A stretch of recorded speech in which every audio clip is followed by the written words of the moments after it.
So of course, in order to stop the climate from getting ever warmer, and therefore all the consequences that we see in extreme weather and so on, obviously the most important thing is to stop burning fossil fuels. But a big source of emissions actually at the moment comes from deforestation, and particularly from deforestation of old forests. A meeting of minds merging architecture, climate change, science and building construction. Baufritz and the Grantham Institute present Building in a Changing Climate. Our experts Dagmar, Fritz-Kramer, Oliver Rehm and Dr. Otto explain how our climate is changing and how the construction industry must adapt to address environmental challenges.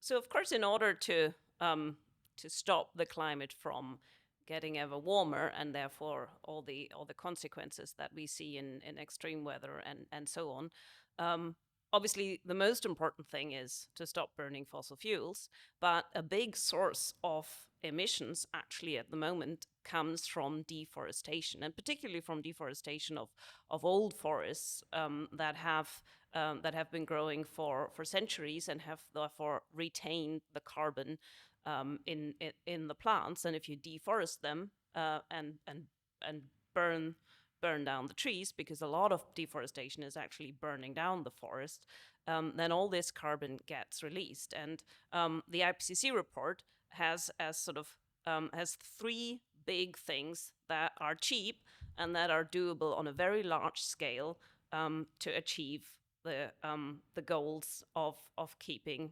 the world from getting too hot. And one of them is to invest in solar. The other one is to invest in wind energy, so the two big renewables that are already cheaper than fossil fuels. And the third big one is to stop destroying ecosystems and natural forests. And I think that's the one that we often talk least about, even though it's one of the most important, because it's not only helping with keeping emissions down, and if we reforest, then even getting some emissions out of the atmosphere. But also forests are really important for us to be able to deal with the impacts of climate change, because trees keep the water in the ground. And it's not so much a problem in the UK, but in many parts of Europe, droughts are a big problem. And if you have no trees with deep roots, then it's impossible for the landscape to withstand years of droughts. But if you have forests that have deep roots, that can retain the water, that can bring water deep into the ground, it's much better. The landscape is much better able to deal with droughts, and would make it still possible for people to live there and for ecosystems to thrive. But and the other aspect is that if you have vegetation, if you have forests and other green spaces, then the water that comes down in heavy rain has somewhere to go, somewhere else than your basement, and that is also really important. And probably in particular for cities, the most important is that the more green space, the more trees there are, the lower the temperatures. And that is, it's several degrees in a heat wave difference between a street that has lots of trees and a street that has no trees. And that is what we will need to save lives and make our cities livable in the future. Yeah, as Friederike said, forests can be a solution also in the city and outside, because every tree stores CO2 as it grows, and an ordinary spruce stores about 2.5 tons of CO2 in its wood in 50 years.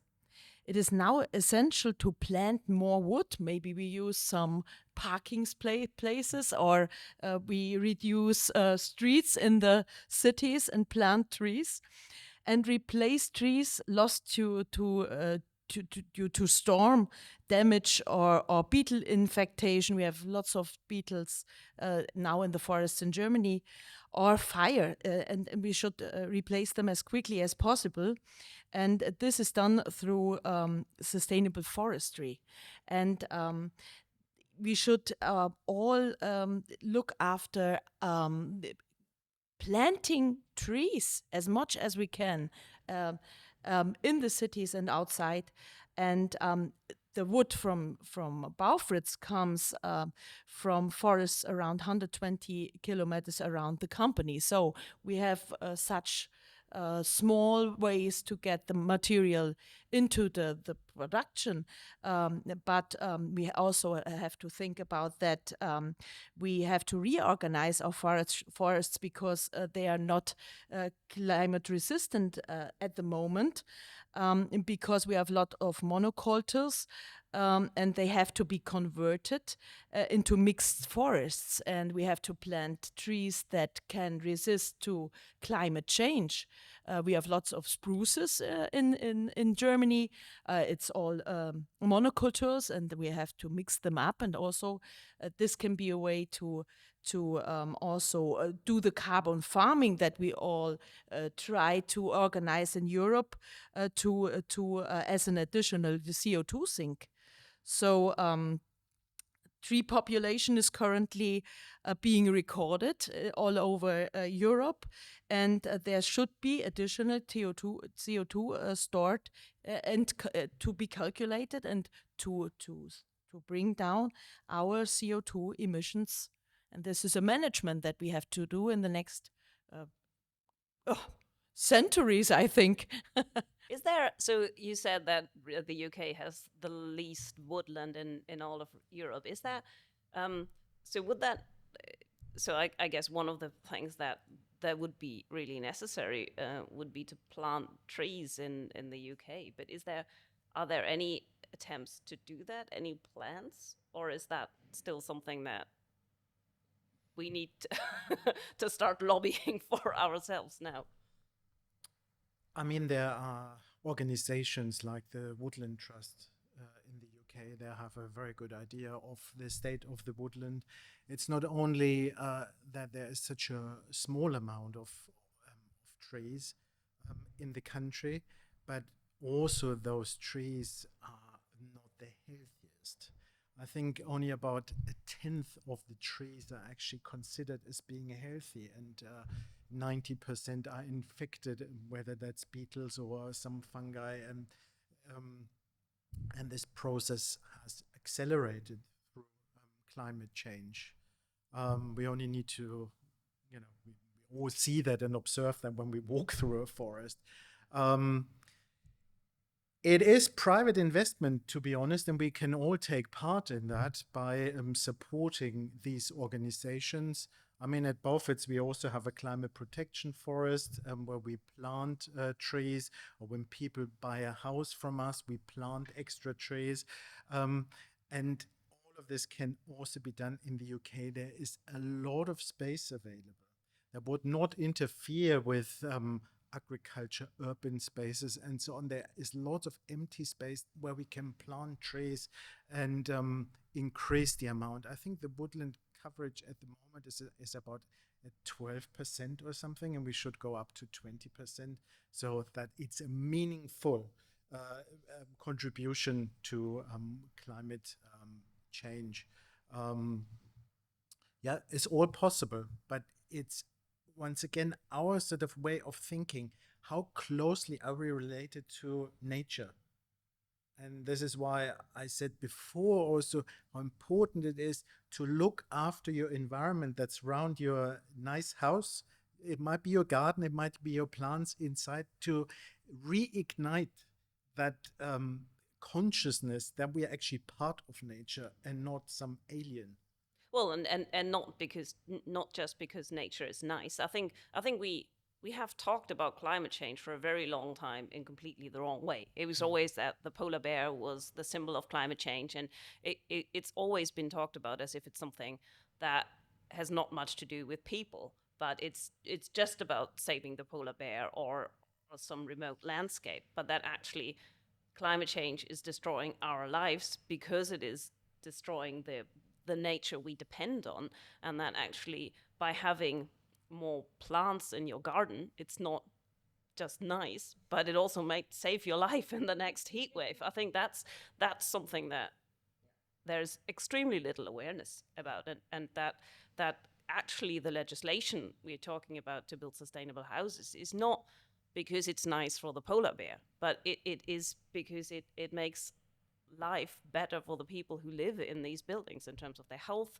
but also in terms of their economic means. Because if you live in a well-built, insulated building, you have to spend a lot less money on fuel, on energy, and that is in the UK, especially fuel poverty is a big thing. But the only answer that at the moment is given is that, oh, we need to dig up more oil, but that actually the much more meaningful answer is to insulate houses and don't have the necessity to use that energy. That's a conversation that's not had, and of course it's not had because there are strong interests from the fossil fuel industry to keep us stupid. But I think it's something that we need to talk about more, and not that nature is a nice to have, but that it's something that is essential for us to be able to live. But it's people in Europe. It's also the poor people in Europe who are the ones who are paying the price for climate change. It's not just that those people suffering from climate change are living in the global south. It is also people in Europe. It's the people who die from heat waves are poor people, are people with less education, are people with existing health conditions. And those are the ones who are already paying the price for climate change in Europe, in every European city. The solution could be if we design modular systems, because if every house is a single problem, and you have all these problems to solve, this could be really expensive. So if we design modular systems to refurbish houses, to make them climate resistant, then this could be a way. And also, I think if we find out systems that are to share, because if anybody needs a heat pump, it's too expensive. Yeah, every person, every household has to have a heat pump. This would be too expensive. So maybe we should talk about and design neighborhoods, house constructions, neighborhood solutions and sharing concepts that make these things affordable. This could be a way to bring it into bring these ideas to our people.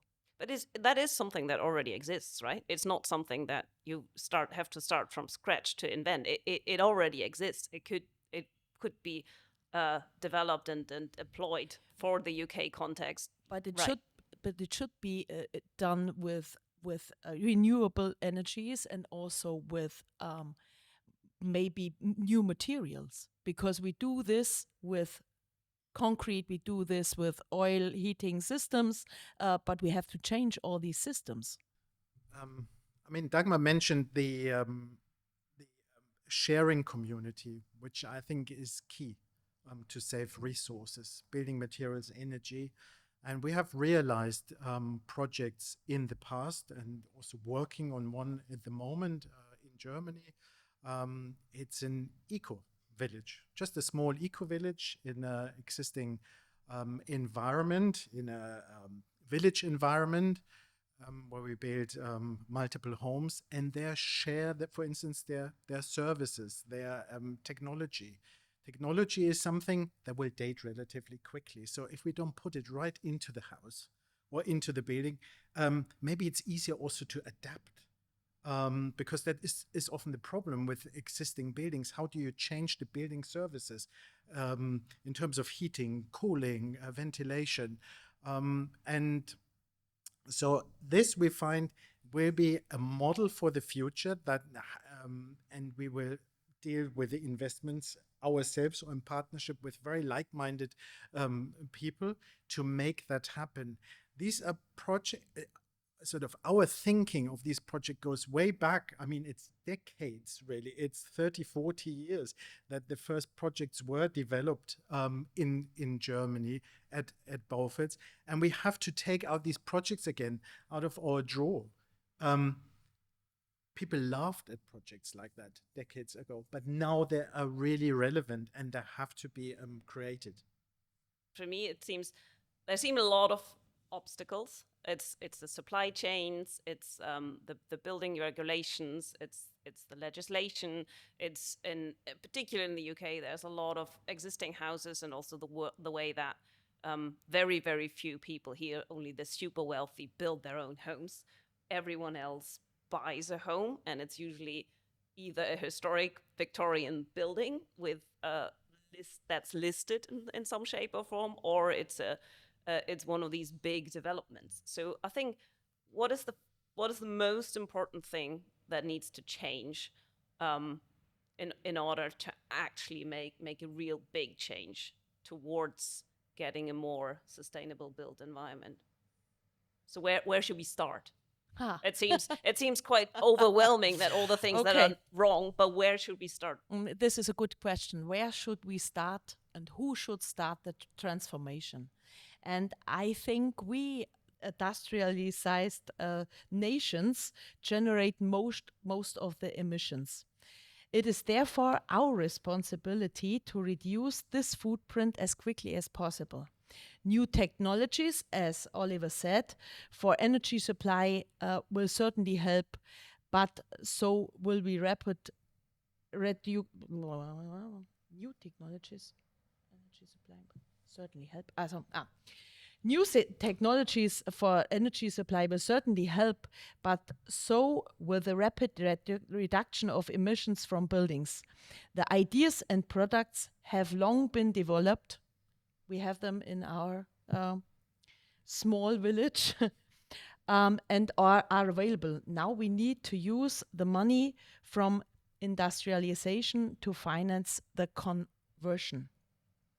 This must happen quickly, and our responsibility is therefore high. But the consequences, if we don't do it, are pricelessly higher. So, but what would be the first thing to say? Stop now subsidizing fossil fuels, subsidize something else? Or would it be we need the legislation for sustainable housing as the first step? Or I think first step must be the frameworks, and in Germany we had the changing of the frameworks last year, because if you want to build a new house in Germany, you have a CO2 calculation to show how much CO2 is in the building from construction site to reusing potential over the whole life cycle. And this is a first step, that you have to show what you do. And if you see what you do, then you change, hopefully. And say sort of practically what needs to happen is that we accelerate sort of the changes to existing buildings and make them at least CO2 neutral whilst they're in operation. So that means changing the heating systems, ventilation systems, and through the application, say, of heat pumps, of infrared technologies, of PV. In the second stage, we need to reconsider the materials that we use to insulate and upgrade existing buildings. You can upgrade something very quickly with non-ecological materials because they're readily available. Then we would support the industry again that we do not want to support. We need to find systems now very quickly where we can insulate buildings with renewable materials.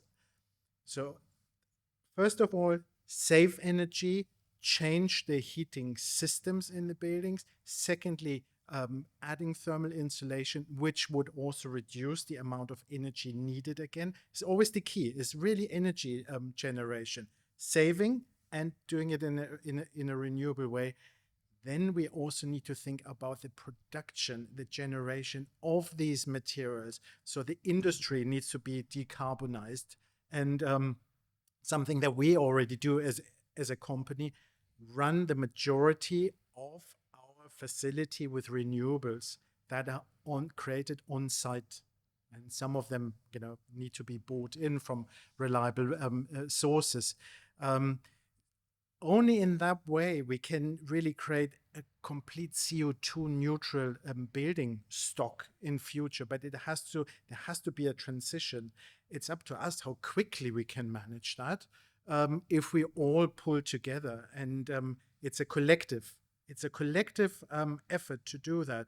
And we try that as architects when we start a building project, to develop the brief together with the customer. What do you want as a customer? What do you want to achieve? And we can advise what is possible and what we should do. And we need to go beyond boundaries now, because time is running out. Thank you so much, all of you. It was Yeah, great. well, thanks to coming into my extremely poorly insulated institute where the heating has not been working for the last 4 years. Thank you for having us.